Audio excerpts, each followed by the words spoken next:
The blood on Helena Kane's wedding dress had long since dried to a rust-brown stain, but she scrubbed at it anyway, her knuckles raw from the harsh lye soap and creek water so cold it made her bones ache. She had believed love meant sacrifice. Believed it with every fiber of her being when she agreed to marry Thomas Barlow 3 months ago in St. Louis. Believed it when she left behind her teaching position and her small but comfortable room at the boarding house. Believed it when she climbed into that wagon heading west to Newton, Kansas in the spring of 1878. Thomas had promised her a new life, a ranch, a future built together. What he had not mentioned was the mountain of debt, the half-built cabin barely standing against the prairie wind, or his fondness for whiskey that turned him mean as a rattlesnake. The sacrifice, she thought, was what love required. Give up your dreams, your safety, your very sense of self, and somehow that devotion would be returned.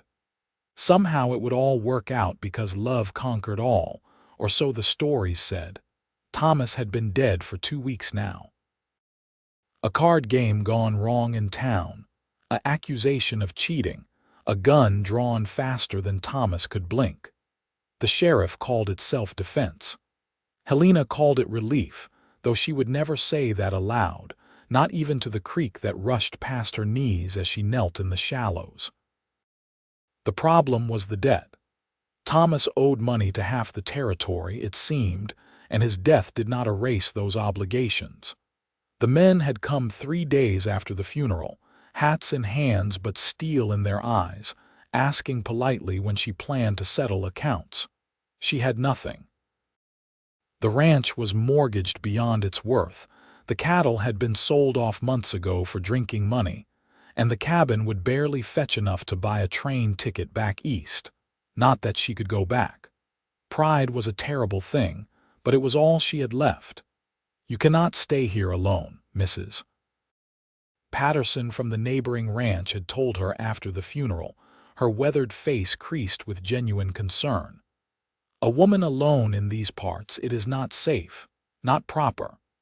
Helena had smiled and thanked her and said she would figure something out. But 2 weeks later, she still had no answers, only questions that multiplied like rabbits while her food stores dwindled to almost nothing. The sound of a horse approaching made her look up sharply from the creek. Her heart hammered against her ribs as she scrambled to her feet, water streaming from her skirts. Out here, 3 miles from town with the nearest neighbor 2 miles beyond that, any visitor could spell trouble, but it was not the debt collectors. The man who rode into the clearing sat astride a massive bay horse, and he himself was nearly as imposing. Broad-shouldered and thick with muscle, he wore buckskin pants and a worn cotton shirt with the sleeves rolled up to reveal forearms corded with strength. His hair, dark as coffee, fell past his shoulders, and a thick beard covered the lower half of his face. He looked like he had been carved from the mountains themselves, all hard plains and raw power. "Madam," he said, his voice a deep rumble that somehow did not sound threatening. "Forgive the intrusion. I am looking for Thomas Barlow. I was told I might find him here." Helena's throat tightened. "You are about 2 weeks too late. My husband is dead." The man's expression shifted, something like regret crossing his weathered features. He dismounted in one smooth motion, moving with surprising grace for someone so large. Up close, she could see his eyes were a striking gray-blue, like storm clouds over the prairie. "I am sorry for your loss," he said, and it sounded genuine. "My name is Owen Quinn. Your husband and I served together briefly during the Indian campaigns of '72. He wrote me some months back, said he had work if I was interested, tracking work." "There is no work," Helena said, hearing the bitterness in her own voice. "There is nothing. Just debt, and a falling-down cabin and land that is not worth the paper the deed is written on." Owen Quinn studied her for a long moment, his gaze taking in her worn dress, her raw hands, the exhaustion that must have been written across her face like words in a book. "You plan to stay?" "I have nowhere else to go." The admission cost her, but she was too tired for lies. "Winter comes hard in these parts," Owen said. "That cabin would not keep out a strong wind, let alone a Kansas blizzard. And you have got debt collectors circling like buzzards, if I read the signs right." "I saw two men watching the road into your property from that rise about a mile back." Fear spiked through her. "I have nothing to steal." "They do not know that, and some men do not need much excuse for mischief when they find a woman alone." He paused, then seemed to come to some decision. "I have a proposition for you, Mrs. Barlow." "It is Miss Kane now," she said quietly, "or it will be as soon as I can get the legal matter settled. I am done with his name." "Miss Kane, then." Owen gestured to the cabin, to the land around them. "This property backs up to public land that stretches into the foothills. Good hunting, good trapping. I have been working my way down from Montana, planning to winter somewhere with less snow. Kansas seemed like a reasonable choice, but I need a base, somewhere I can store pelts and supplies without having to camp rough all season." "I fail to see how that involves me," Helena said, though her mind was already working, already hoping. "I will clear your debts," Owen said. "All of them. In exchange, I can use your land as a base for the winter season. I will fix your cabin, stock your larder, make sure you have what you need. Come spring, I will head back north and you will have a working ranch again. Free and clear." It sounded too good to be true. Helena had learned that anything that sounded too good usually was. And what else do you want? Men do not make offers like that without expecting something in return. To her surprise, Owen actually looked offended. "I am offering honest work for honest pay. I need the land, you need the help. That is the whole of it. I am not asking for anything improper if that is your concern. I can sleep in the barn, take my meals separate if that makes you more comfortable." Helena wanted to believe him. God, how she wanted to believe that someone might help her without demanding pieces of her soul in return. But Thomas had taught her caution, had shown her that men's words and their intentions often bore little resemblance to each other. "How much debt are we talking about?" she asked instead. "Enough to make it worth my while," Owen said. "The land access alone would save me months of trouble, and I have had a good season. The money is there if you want it." She should say no. Should tell this stranger to ride on and leave her to figure out her own problems. But winter was coming, and she had maybe 3 weeks of food left if she stretched it, and the debt collectors were getting bolder. Pride was fine and good, but it would not keep her alive. "One season," she heard herself say. "You can stay through winter, but I want everything in writing. The debts you are clearing, the work you are doing, all of it documented proper with the sheriff as witness." Owen's expression did not change, but she thought she saw approval in those storm cloud eyes. "Fair enough. We can ride into Newton tomorrow, get it all legal. But right now, if you do not mind, I would like to take a look at that cabin and see what I am working with." Helena led him back up the path from the creek, acutely aware of her soaked skirts and bedraggled appearance. The cabin looked even worse through a stranger's eyes. One corner of the roof sagged dangerously. The door hung crooked on its hinges, and the single window had been patched with oiled paper after Thomas put his fist through it in a drunken rage. Owen walked around the structure slowly, testing boards, checking the foundation, peering up at the roof with a critical eye. "It is not as bad as it could be," he said finally. "Foundation is solid, which is the main thing. I can shore up that roof, replace the bad boards, get a proper window fitted. 2 weeks of good work should have it tight against winter." "I cannot pay you," Helena said. "Not beyond the land use. I hope that was understood." It was. Owen turned to face her fully. "But I am curious about something, if you do not mind my asking." What do you plan to do come spring, when I head out and you are here alone again? Helena lifted her chin. I plan to ranch, properly this time. I may not know much about cattle yet, but I can learn. I am not afraid of hard work. I do not doubt that, Owen said, and something in his tone made her look at him more sharply. He was watching her with what might have been respect, which was novel enough to catch her off guard. But ranching alone is back-breaking work, even for men who have been doing it all their lives. Then I will break my back, Helena said simply. It is my back to break. Owen was quiet for a moment, then nodded slowly. I suspect you will do just fine, Miss Kane. Now, where can I put my horse? And do you have any tools worth mentioning, or do I need to head into town for supplies? They spent the rest of the afternoon taking stock. Thomas had sold most of the good tools, but there were enough basics left that Owen thought he could make do. His saddlebags proved to hold an impressive array of equipment, including several wicked-looking knives, a hatchet, rope, and various items Helena could not identify. Trapping supplies, Owen explained when he caught her looking, and some medical gear. You have to be prepared for anything when you are working alone in the mountains. Is it lonely? The question slipped out before she could stop it. Being alone that much, Owen considered this as he unpacked. Sometimes, but there is a difference between being alone and being lonely. I have been around plenty of people and felt lonelier than I ever do in the high country. Helena understood that better than she wanted to admit.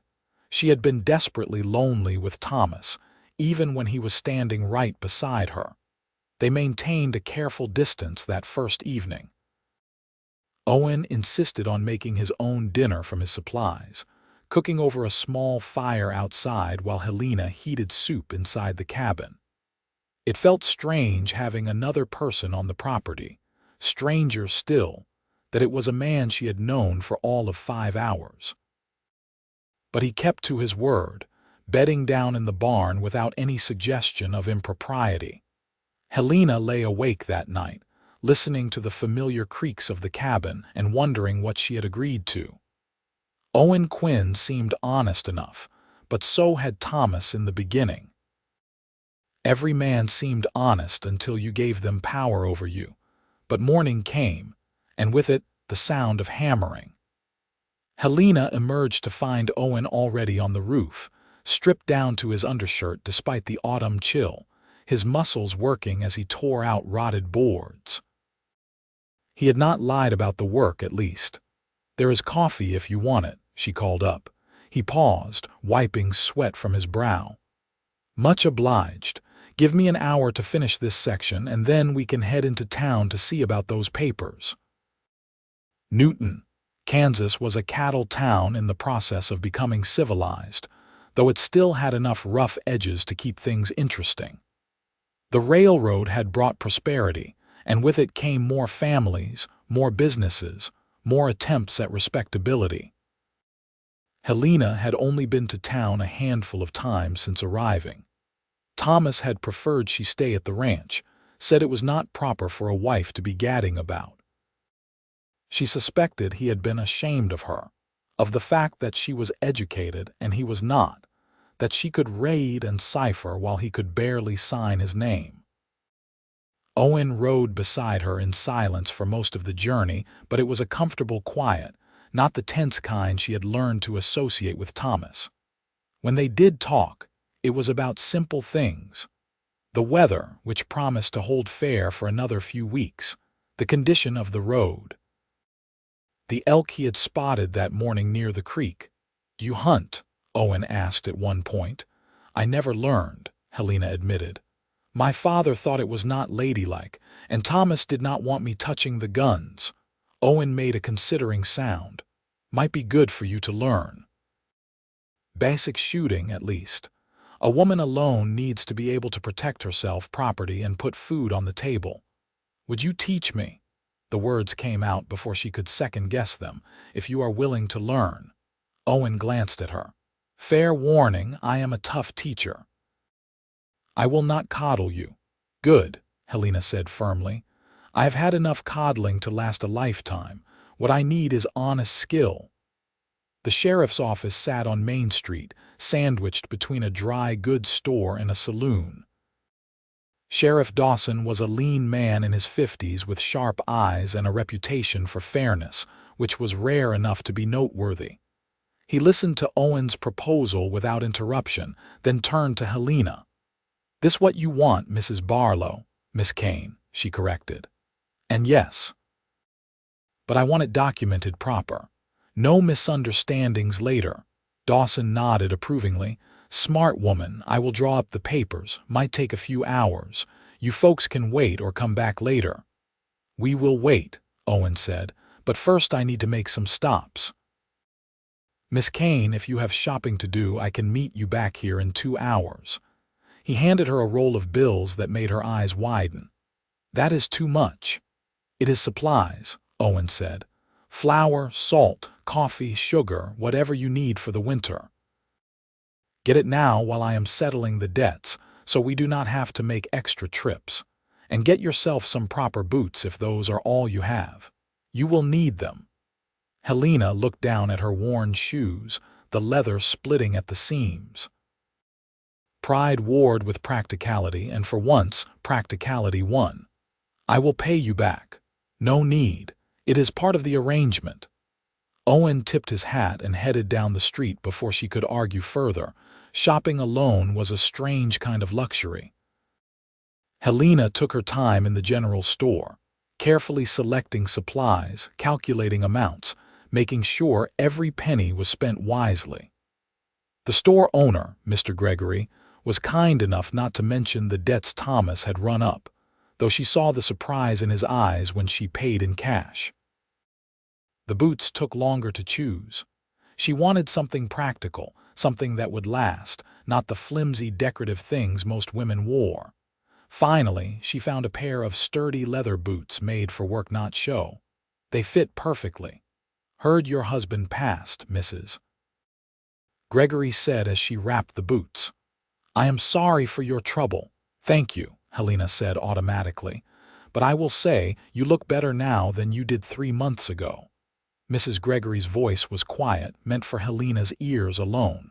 "Some marriages are not meant to be." Helena met the older woman's eyes and saw understanding there. "No, some are not." By the time she returned to the sheriff's office, laden with packages, Owen was already there. He took the bundles from her without comment, piling them efficiently in the wagon. "Debts are cleared," he said. "I kept all the receipts for the papers. Dawson should have everything ready shortly." "How much?" Helena needed to know, even if the number would make her stomach turn. "Enough that I will be working hard this winter to recoup it," Owen said honestly, "but nothing I cannot manage." Like I said, it was a good season. The papers, when Dawson produced them, were thorough. Owen had clearly done this sort of thing before because he reviewed every line carefully, making sure the terms were explicit and fair. Helena would provide land access and basic lodging. Owen would provide funds to clear existing debts, materials and labor to repair the cabin and outbuildings, and hunting to supplement food stores. The arrangement would last until April 30th, 1879, at which point Owen would vacate the property unless a new agreement was reached. "This protects both of you," Dawson said as they signed. "Any disputes come to me and I will refer to this document." "Understood," they both nodded. "Good. Then I wish you both a profitable winter." Dawson shook their hands. "And Miss Kane, you need anything at all, you send word. You are not alone out there." The ride back to the ranch felt different. Helena could not quite name what had changed, but something had.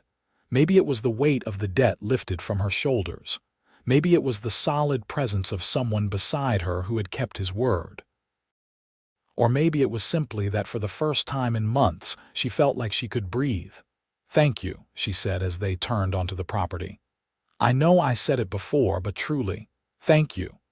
Owen glanced at her, his expression unreadable. "You do not need to keep thanking me. This is business, mutually beneficial. You are providing something I need, I am providing something you need. That is how fair dealing works. Thomas would have called you a fool, Helena said, for giving so much for so little in return. Thomas, from what I gathered in town, was not much of a businessman. Owen's voice was carefully neutral, or much of a husband, if you will pardon my saying so. Helena did not respond to that. Could not, really. What would she say? That Thomas had been cruel when he drank, cold when he was sober, that she had spent 3 months walking on eggshells and wondering how her life had gone so wrong. That she had been ready to give up everything she was, thinking that was what love demanded. Instead, she said, I thought love meant sacrifice, that if I just gave enough, changed enough, accommodated enough, it would work, that true love required giving up parts of yourself. Owen was quiet for a long moment. When he spoke, his voice was thoughtful. I think love means growing together. Not one person shrinking while the other takes up all the space. My parents were together 40 years before my father passed. They were partners. They built each other up, helped each other become more, not less. That is what I saw, what I think love should be. That sounds like a fairy tale, Helena said, but there was longing in her voice. Maybe, Owen allowed. But I have seen it. I know it is possible. And I know that any love that requires you to give up who you are, that is not real love. That is just control dressed up in pretty words. Helena thought about that for the rest of the day, rolling his words around in her mind like smooth stones.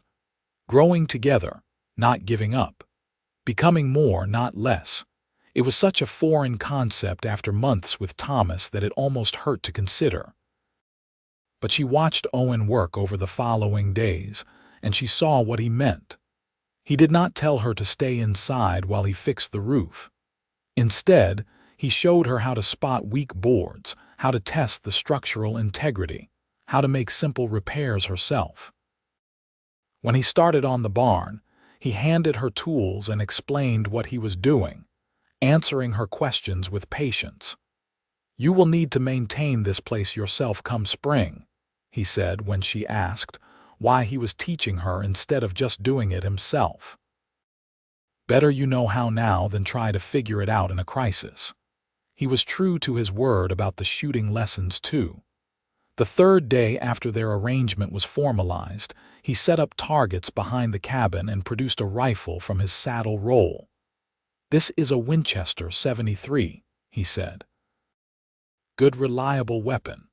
Not too heavy, decent range. I am going to teach you to shoot with this, and then I will help you acquire one of your own before I leave. Helena had never held a gun before. Thomas had kept them locked away, said women had no business with firearms. The weight of the rifle surprised her, as did the smooth cool of the metal under her hands. Owen stood behind her, adjusting her stance, showing her how to sight down the barrel. He was close enough that she could feel the warmth radiating from him, could smell leather and wood smoke and something else, something clean like pine. It should have made her nervous, having a man so near, but it did not. He was all business, his instructions clear and professional. Breathe steady, he said. Let half the breath out, then squeeze the trigger gentle, do not jerk it. The recoil knocked her back a step and the shot went wide. But Owen just smiled, the first real smile she had seen from him, and it transformed his face entirely. Not bad for a first attempt. Again. They practiced until her shoulder ached from the recoil and her ears rang despite the cotton wadding Owen had her use. But by the end of the session, she was hitting the target more often than not, and the feeling of accomplishment was sweeter than she had imagined. You are a natural, Owen said as they walked back to the cabin. Give it a few more weeks and you will be able to bring down a deer yourself. I do not know about that, Helena said, but she was pleased despite herself. I do. You have got a steady hand and a good eye. Rest is just practice. He paused at the cabin door. I am heading up into the foothills tomorrow, going to scout the hunting prospects. I will be gone 2, maybe 3 days. Will you be all right here alone?" The old fear tried to surface, the anxiety of being vulnerable and unprotected. But Helena pushed it down. "I will be fine. I have the rifle now. Keep it loaded and near," Owen said seriously. "And if anyone comes around making trouble, you put a shot over their heads. That should send them running, and I will hear it if I am anywhere close." He left before dawn the next morning, his horse loaded with supplies and traps. Helena stood in the doorway and watched him ride out, surprised by the pang of loneliness that struck her. It was foolish. She barely knew the man, but somehow, in less than a week, his presence had become a comfort. She kept busy while he was gone. There was laundry to do, the garden to put to bed for winter, countless small tasks that had been piling up. She practiced shooting twice a day, determined to improve, and she thought long and hard about what Owen had said. About growing together instead of giving up. Thomas had wanted her small, had wanted her uneducated and compliant and grateful. Every time she offered an opinion or demonstrated knowledge he lacked, he had found ways to diminish her, to make her feel that her education was something shameful rather than valuable. But Owen seemed to value competence, seemed to respect that she could learn, could grow, could become more capable. He did not treat her like a fragile thing to be protected and controlled. He treated her like a partner, even in their temporary arrangement. It was, she realized, what she had been hungry for all along. Not protection or provision, though those were nice, but respect, partnership, the space to be herself without apology. Owen returned on the 3rd day with a deer slung over his horse and a satisfied expression. "Good hunting up there," he reported. "Should keep us well stocked through winter." Together they processed the meat, Owen teaching Helena how to butcher properly, how to smoke some portions and salt others, how to make use of every part of the animal. It was messy work, but Helena found she did not mind. There was something honest about it, something real. "You grew up doing this?" she asked as they worked. "Mostly. My father was a trapper and hunter, mother was Cheyenne. They lived in the mountains of Montana, kept to themselves for the most part. I learned how to survive in rough country before I learned to read." Owen's hands moved with practiced efficiency as he spoke. "Course, my mother made sure I learned reading too. She said a man needed to know the world, both the wild parts and the civilized parts." "She sounds wise," Helena said. She was. Pain flickered across Owen's face. "She died when I was 16. Fever took her quick. My father lasted another 5 years before a grizzly got him. After that, I was alone. Been working my way through the territories ever since, trapping in winter, hiring out for whatever work needs doing in summer." "Do you ever get tired of moving?" Helena asked quietly. "Do you ever want to settle somewhere?" Owen was silent for a long moment. "Sometimes," he admitted, "but I have not found the right place yet, or the right reason to stay." Something in his tone made Helena look up, but his expression was carefully neutral, focused on his work. She told herself not to read anything into it. He was a drifter by nature, would be gone come spring. Getting attached would be foolish. But autumn deepened into late October, and getting attached seemed inevitable. Not that anything improper happened.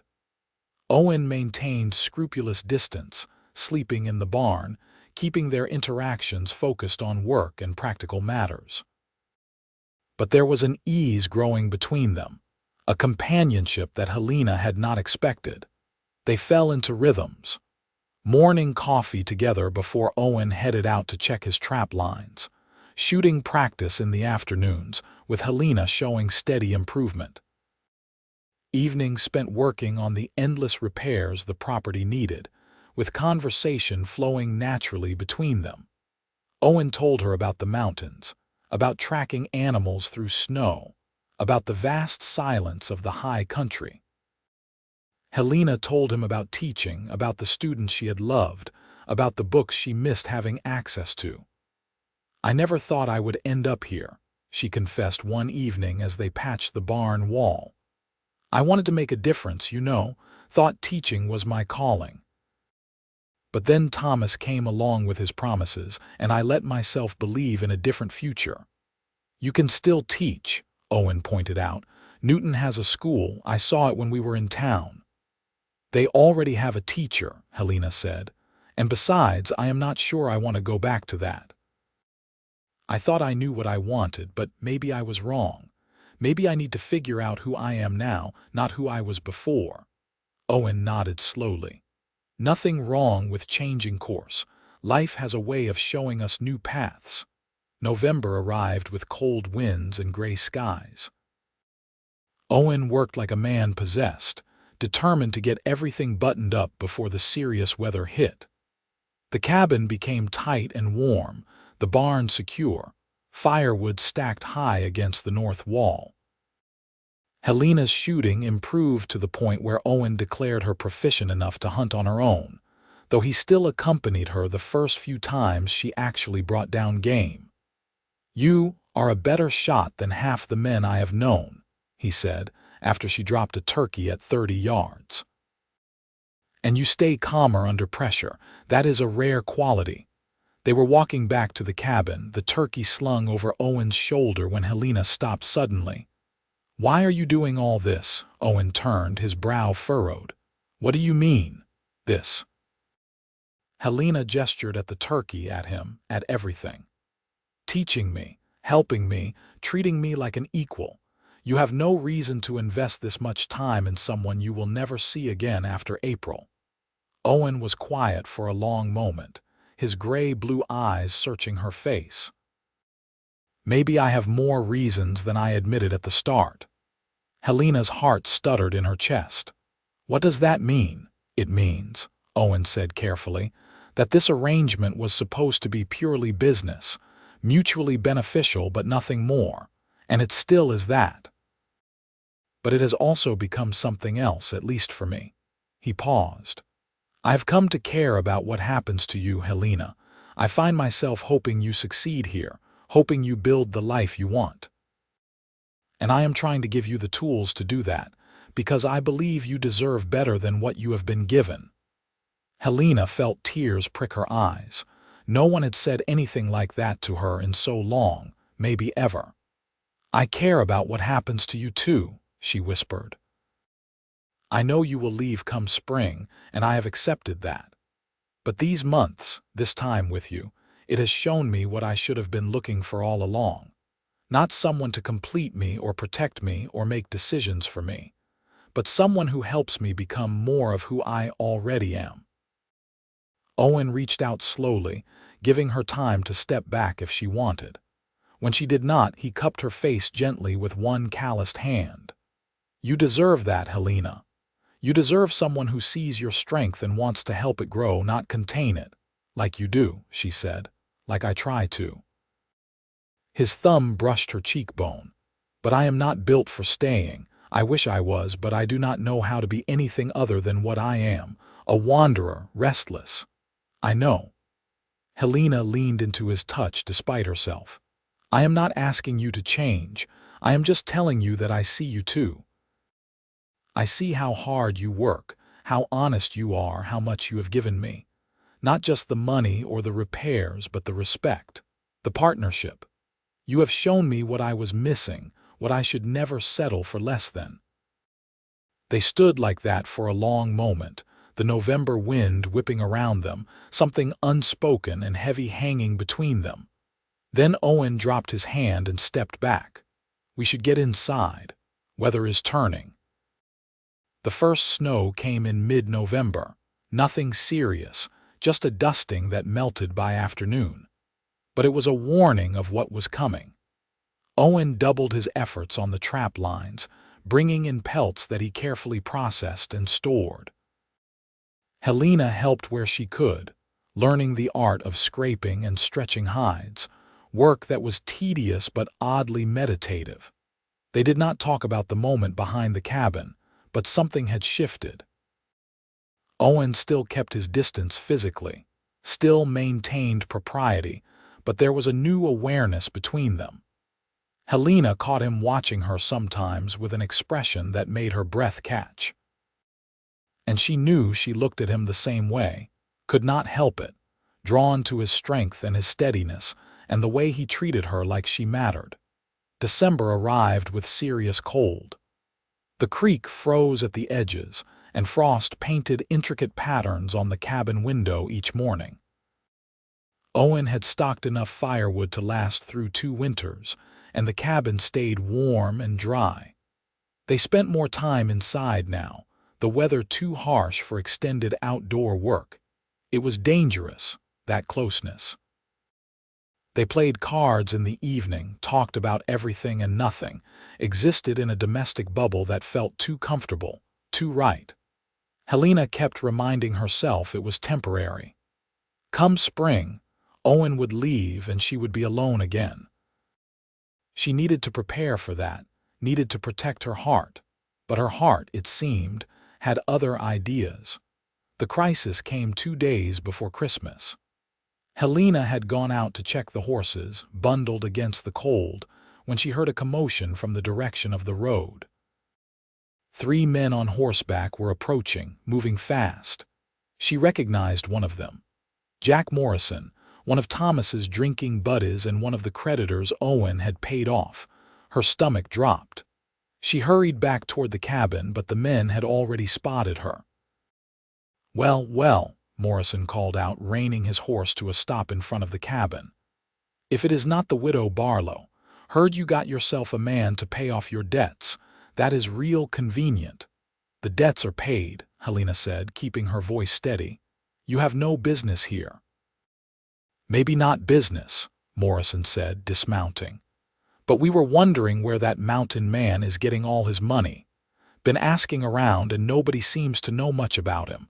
Makes a man curious. Makes a man look for trouble where there is none," Owen said from the barn doorway. He had his rifle in hand, held casually but ready. "The debts are paid legal, Morrison. Sheriff has all the paperwork. You got a problem with that, take it up with Dawson." Morrison's companions shifted nervously, but Morrison himself just smiled. "No problem at all.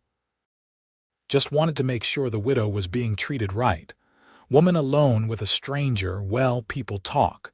People should mind their own business," Helena said sharply. "And you should leave. Now." "Awful bold, aren't you?" Morrison's smile turned mean. "Thomas always said you needed taking down a peg. Said you thought you were better than everyone else, with your fancy education and your high-minded ways." "Thomas was a drunk and a fool," Helena said, her temper finally snapping. "And you are worse, coming here looking for trouble for no reason other than spite." Morrison took a step toward her, and Owen moved. One moment he was 10 feet away, the next he was between Helena and Morrison, the rifle now pointed squarely at the other man's chest. "You will leave now," Owen said, his voice deadly calm. "And you will not come back. If I see you on this property again, or if I hear you have been speaking ill of Miss Kane, we will have a problem. A serious one." Morrison looked at Owen, really looked at him, and whatever he saw made him reconsider. "No trouble intended," he said, backing toward his horse. "Just checking on an old friend's widow." "She does not need your concern," Owen said. "Ride out." They left, Morrison casting dark looks over his shoulder but not stupid enough to push further. Helena realized she was shaking, adrenaline and anger and fear all mixing together. "Are you all right?" Owen asked, not lowering the rifle until the men were out of sight. "I am fine. Just angry. Thomas has been dead 3 months and his poison is still causing problems." Helena wrapped her arms around herself. "Thank you for stepping in." "You were handling yourself just fine," Owen said, "but I was not about to let him get close to you." He finally lowered the rifle, his jaw tight. "Morrison is the sort who looks for excuses to hurt people. He will be back." What do? We prepare, Owen said grimly, and we make sure you are never in a position where you have to face him alone. That evening, Owen moved his bedroll into the cabin. He made a careful point of setting up in the far corner, maintaining as much propriety as possible, but the message was clear. He was not leaving her unprotected. "This is not proper," Helena said, though her protest was half-hearted. "Neither is 3 men showing up to intimidate a woman on her own property," Owen replied. "I do not care much about propriety when set against safety." He was right, and Helena knew it, but having him in the cabin, in the same room through the dark winter nights, was a test of her willpower.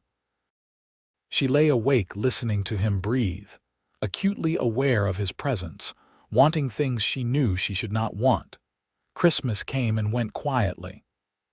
Owen surprised her by producing a book from his saddlebags, a collection of essays by Ralph Waldo Emerson. "Picked it up in town a while back," he said gruffly. "Thought you might like it." Helena had not received a gift in years, had forgotten the simple pleasure of someone thinking of her. She clutched the book to her chest, blinking back tears. "Thank you, I will treasure it." "It is just a book," Owen said, but his eyes were soft. "It is not just a book. It is proof that you listen, that you pay attention, that you care." Helena set the book down carefully. "I wish I had something to give you." "You have given me plenty," Owen said. "A warm place to winter, good company, honest partnership. That is more than I usually get." They spent Christmas evening reading aloud from the book, passing it back and forth, discussing the ideas like they had all the time in the world. It was, Helena thought, the best Christmas she had ever had. January was brutal. Blizzards swept across the Kansas plains, piling snow 3 feet high in places. They were trapped inside for days at a time, the world reduced to the small, warm space of the cabin. They talked, played cards, existed in enforced intimacy that both torture and gift. "Tell me about Montana," Helena said one afternoon as they worked on repairing harness leather. "What is it really like?" Owen's expression turned distant, remembering. "It is like standing at the edge of the world. Mountains so tall they scrape the sky, valleys so deep you could lose yourself forever. The silence is different there, heavier, more complete. You can go weeks without seeing another soul, just you and the wilderness. You miss it, sometimes." Owen's hand stilled. "But sometimes I think the silence was just an excuse. Easier to be alone than to risk being hurt." Helena understood that better than he probably knew. "Is that why you keep moving? To avoid the risk?" "Maybe." Owen met her eyes. "Or maybe I just had not found anything worth staying for. Until now." The air between them went electric. Helena knew she should look away, should change the subject, should do anything but lean forward. But she did lean forward, and Owen met her halfway, his hand coming up to cup the back of her neck, and then they were kissing. It was nothing like kissing Thomas had been. Owen kissed her like she was precious, like she mattered, his touch gentle despite the strength in his hands. Helena melted into him, months of longing and loneliness and want pouring into that kiss. When they finally broke apart, they were both breathing hard. "I am sorry," Owen said roughly. "That was not appropriate." "Stop apologizing," Helena said. "I wanted it. I want you." "Helena." Her name was almost a groan. "I am still leaving in April. I do not know how to stay." "It is not who I am." "Then maybe you need to learn," Helena said, more bravely than she felt. "Maybe love means growing together, learning new things, becoming more than you were." "Is that not what you told me?" Owen stared at her. "You are using my own words against me." "I am holding you to the same standard you held me to." Helena reached out, taking his hand. "I spent months thinking love meant sacrifice, meant giving up who I was. You taught me different. You showed me that real love means partnership, means growing together. So why can you not see that applies to you too?" Because I am scared, Owen admitted, the words seeming torn from him. I have been alone so long I do not know how to be anything else. What if I try and fail? What if I stay and then cannot handle it and leave anyway? That would hurt you worse than leaving now. You are right, Helena said. It would. But you know what would hurt worse than that? Never trying at all, letting fear make our decisions for us. We have both been doing that in different ways. I stayed in a terrible marriage because I was scared of failing at love. You keep moving because you are scared of trying love at all. Owen pulled her close, pressing his forehead to hers. You are a dangerous woman, Helena Kane. Good, she whispered. You need someone dangerous. Someone who will not let you run when things get difficult. They did not take things further that night, though the temptation was there. Instead, they simply held each other, and it felt like the start of something both terrifying and wonderful. February brought a thaw, and with it, a tentative hope. Owen stopped talking about leaving in April like it was inevitable.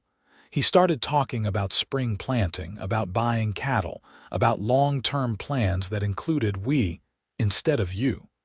But change was never easy or straightforward. One evening, as they worked on cleaning pelts, Owen said suddenly, I would not know how to ranch. I know hunting and trapping, but running cattle, farming, that is different. Then we will learn together, Helena said. I will teach you to keep books and manage finances. You will teach me about livestock and land management. We will figure it out as we go. You make it sound simple. It is not simple. It will be hard work. We will make mistakes. We will argue and frustrate each other. Helena set down the hide she was working on, but we will do it as partners. As equals, growing together, not expecting one of us to sacrifice for the other.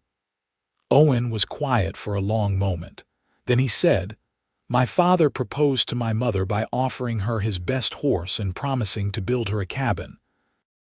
She said yes on the condition that she got to help build it, that it would be their cabin, not his with her living in it. Your mother was a smart woman, Helena said. She was.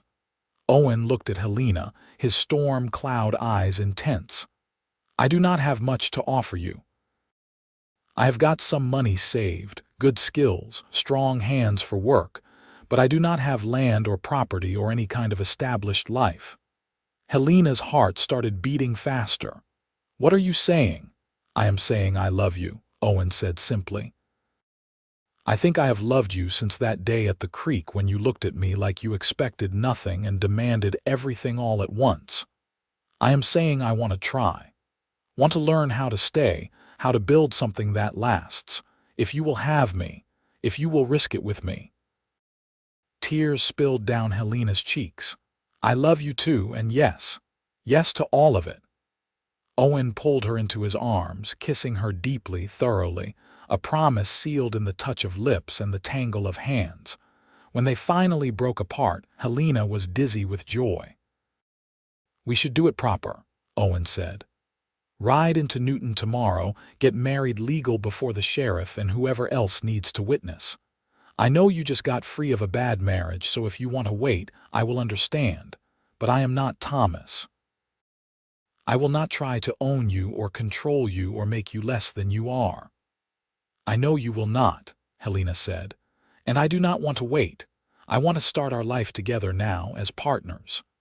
They rode into Newton the next morning, the sun bright on the snow-covered prairie. Sheriff Dawson married them in his office with the preacher and Mrs. Patterson as witnesses.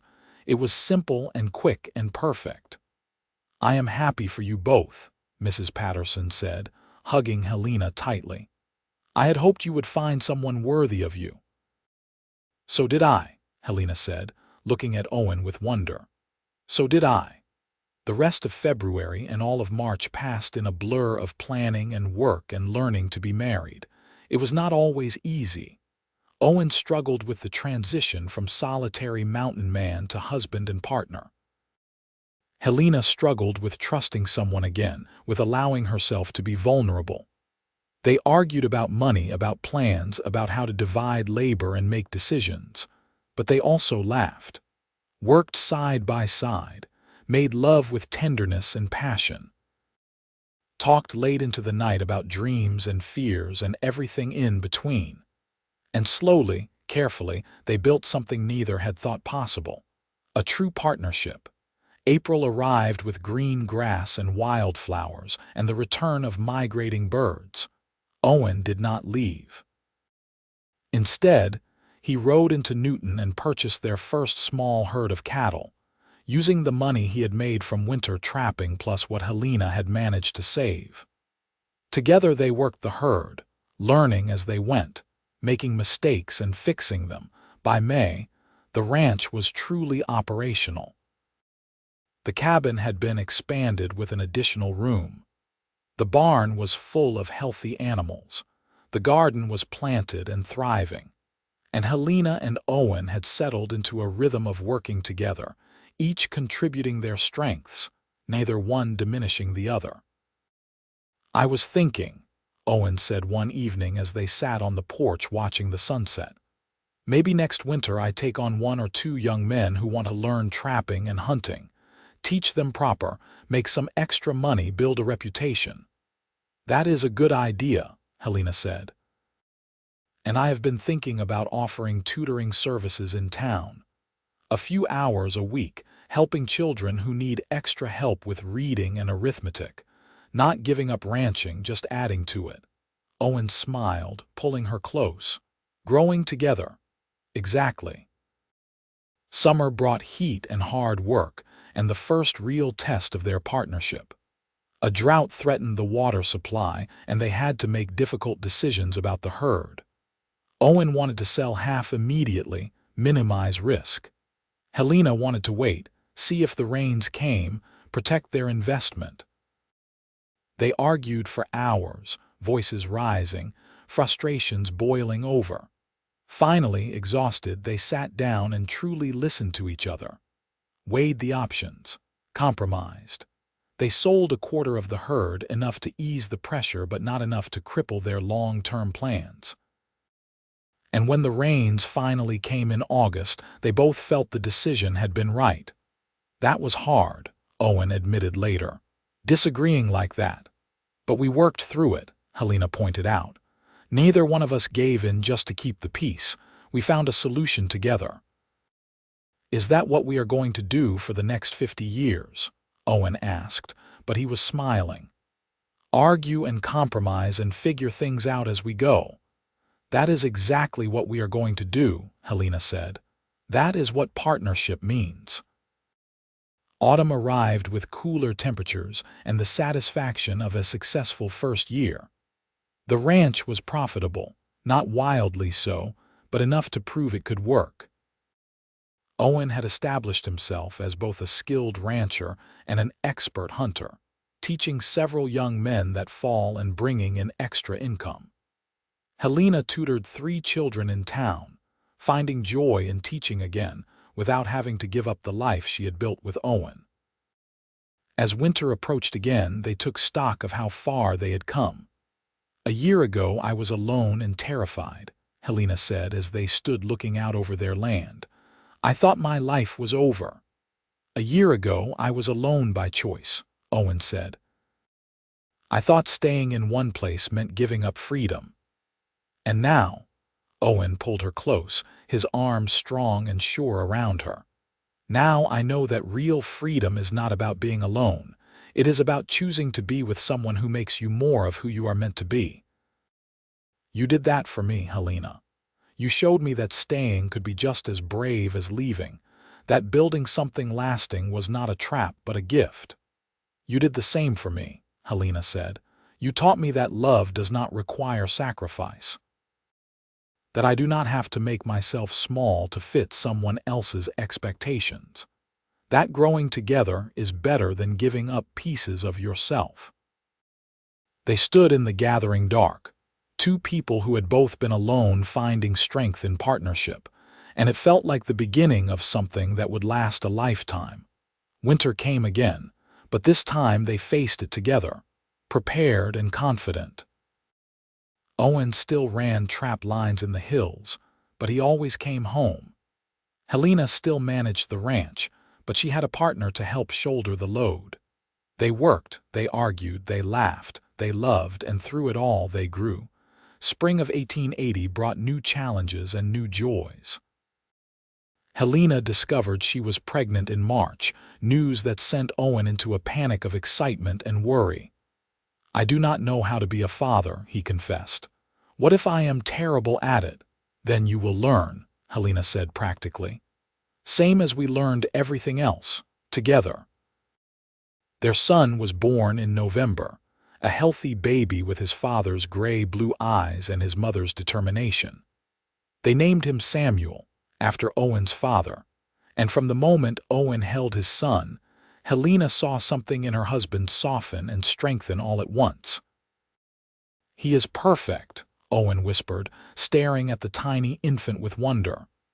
"We made this, together." "We did," Helena agreed, exhausted and happy. "And we will raise him together. Teach him that love means partnership, that strength comes from building each other up, not tearing each other down." Samuel grew strong and healthy, and the ranch grew with him. Owen proved to be a devoted father, patient and playful, teaching his son about the land and animals from the time Samuel could walk. Helena balanced motherhood with running the ranch and her tutoring, proving it was possible to be more than one thing, to grow in multiple directions at once. By the time Samuel was 3, in 1883, they had built something remarkable. The ranch was well established, known throughout the territory for quality cattle and fair dealing. Owen's reputation as a guide and teacher brought in steady additional income. Helena's tutoring had evolved into a small school she ran from a building they built on the property, serving ranch children from miles around. "You know what I realized?" Owen said one evening as they sat on the porch, Samuel asleep inside, the stars bright overhead. "We have created exactly what my parents had, a partnership, a life built together where both people get to be fully themselves." "Is that what you wanted?" Helena asked. "I did not know it was what I wanted until I had it," Owen admitted. "I thought I needed to be alone, that closeness meant losing myself. But being with you, building this life with you, I have become more of who I was meant to be, not less." "That is what real love does," Helena said, leaning against his shoulder. "It does not ask you to sacrifice who you are. It helps you become more fully yourself." A daughter arrived in 1885, a fierce little thing they named Abigail after Helena's mother. She had Owen's dark hair and Helena's sharp mind, and from the beginning, she made it clear she would not be overlooked or diminished. They raised her the same as Samuel, teaching both children that they could be anything they worked to become. That partnership was about respect and growth, not control and sacrifice. The years passed in a rhythm of seasons and work and family. There were hard times, droughts and harsh winters and market fluctuations that tested them. There were disagreements, sometimes heated, always eventually resolved through communication and compromise. There were moments of doubt, times when old fears resurfaced and had to be faced down again. But through it all, they held to what they had learned, that love means growing together, not giving up pieces of yourself. That real partnership requires both people to remain fully themselves while building something larger than either could create alone. By 1895, Samuel was 15 and Abigail was 10, both strong and capable and secure in the knowledge that they were loved not despite who they were but because of it. The ranch had grown into one of the most successful in the region. Helena's school served 20 children and had established a reputation for excellence. Owen had trained dozens of young men in hunting and tracking, and had written a manual on wilderness survival that was being used throughout the Western territories. "We did it," Helena said one evening as they stood on the porch of the now substantial house that had grown from that original cabin. "We built something that lasts." Owen pulled her close, his hair now streaked with silver but his arms still strong, his presence still solid and sure. "We did. And the best part is we are still growing, still learning, still becoming more together than we ever could have been apart." "No regrets?" Helena asked, though she knew the answer. "Not a single one," Owen said firmly. "You are the best decision I ever made. The bravest thing I ever did was stay, was choose to build instead of run. You taught me that, Helena. You taught me that real love is not about sacrifice. It is about growth, about partnership, about two people choosing every day to build each other up instead of tear each other down." "You taught me that too," Helena said. "I thought love meant making myself small, giving up my dreams and ambitions to fit someone else's vision. You showed me that love means having someone who wants you to expand, to become more, to take up all the space you need. That is the gift you gave me."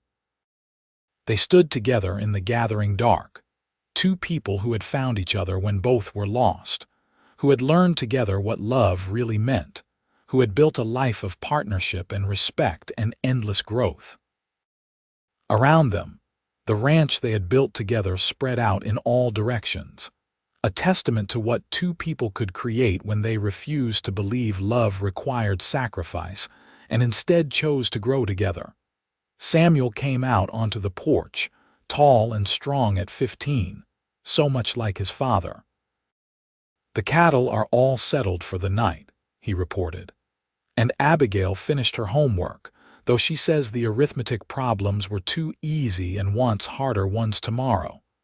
Helena and Owen exchanged amused glances. Their daughter was going to do something remarkable with her life. They both knew it. "Tell her I will find more challenging problems," Helena said. "And thank you for helping with the cattle." Samuel nodded and headed back inside. Owen watched him go, pride evident on his weathered face. "He is going to be a better man than I was at his age," Owen said. "Because he is learning young what took me years to figure out. That real strength is not about being alone. It is about choosing connection, choosing partnership, choosing to grow with someone instead of apart from them." "You are teaching him that every day," Helena said. "Just by being who you are, by loving the way you love, by treating me as an equal partner. He sees that. Abigail sees it too. They are learning what healthy love looks like." "I hope so," Owen said. "I hope we are giving them what they need to build good lives, to choose good partners, to never settle for anything less than real partnership." As the stars came out overhead and the night sounds of the ranch settled around them, Helena thought back to that day at the creek, scrubbing blood from a wedding dress, alone and terrified and convinced love meant sacrifice. She thought about the mountain man who had ridden into her life offering partnership instead of protection, respect instead of rescue.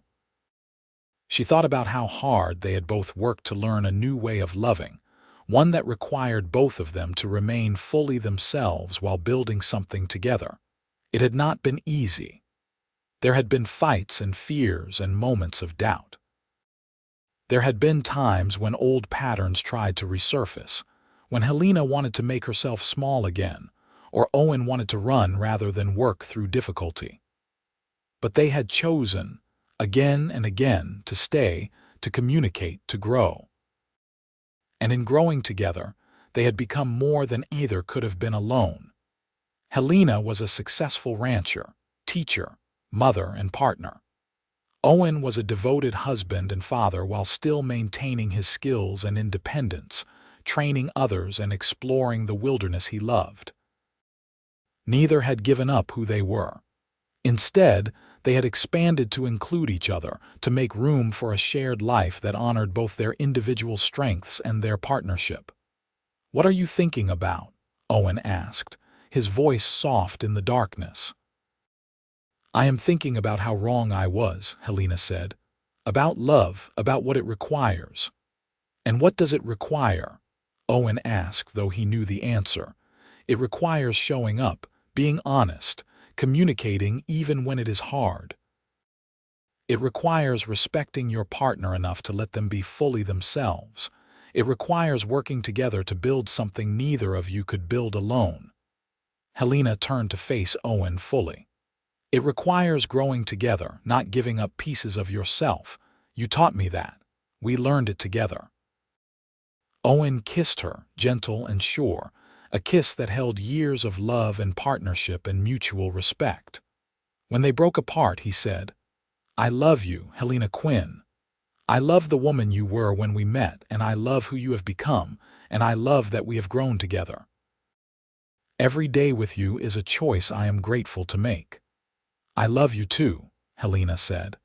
"I love that you stayed when staying was hard. I love that you chose to grow instead of run. I love that we built this life together, as equals, as partners." They stood together under the stars, their children safe inside the house they had built, their land stretching out around them, their love as solid as the mountains Owen had once called home. And they knew, both of them, that this was what love was meant to be. Not sacrifice, but growth. Not giving up, but expanding to make room for each other. Not one person shrinking so the other could grow, but both people becoming more together than they ever could have been apart. It was a lesson they would carry the rest of their lives, a truth they would pass on to their children and, eventually, grandchildren. That real love, lasting love, love worth having, was not about sacrifice. It was about partnership. About two people choosing every day to grow together, to build each other up, to create something larger than themselves while remaining fully themselves. The mountain man and the woman who thought love required sacrifice had learned together what love really meant. And in learning, in growing, in building a life of true partnership, they had found something better than either had dared to dream possible. They had found a love that made them both more, that asked nothing but honesty and effort and mutual respect, that grew stronger with each passing year. As they finally headed inside for the night, Owen's arm around Helena's shoulders, her hand resting comfortably at his waist, they both knew they had found what most people spent whole lifetimes searching for. Not perfection, but partnership. Not sacrifice, but growth. Not two people trying to become one, but two whole people choosing to walk through life side by side, supporting each other, challenging each other, loving each other exactly as they were while encouraging each other to become even more. That was what love meant. That was what they had built together. And that was what would last, not just through their lifetime, but in the legacy they left for their children and the example they set for everyone who knew them. The mountain man who learned to stay, and the woman who learned she did not have to sacrifice herself for love, had created something remarkable together, something true and lasting and worth every moment of effort it took to build it.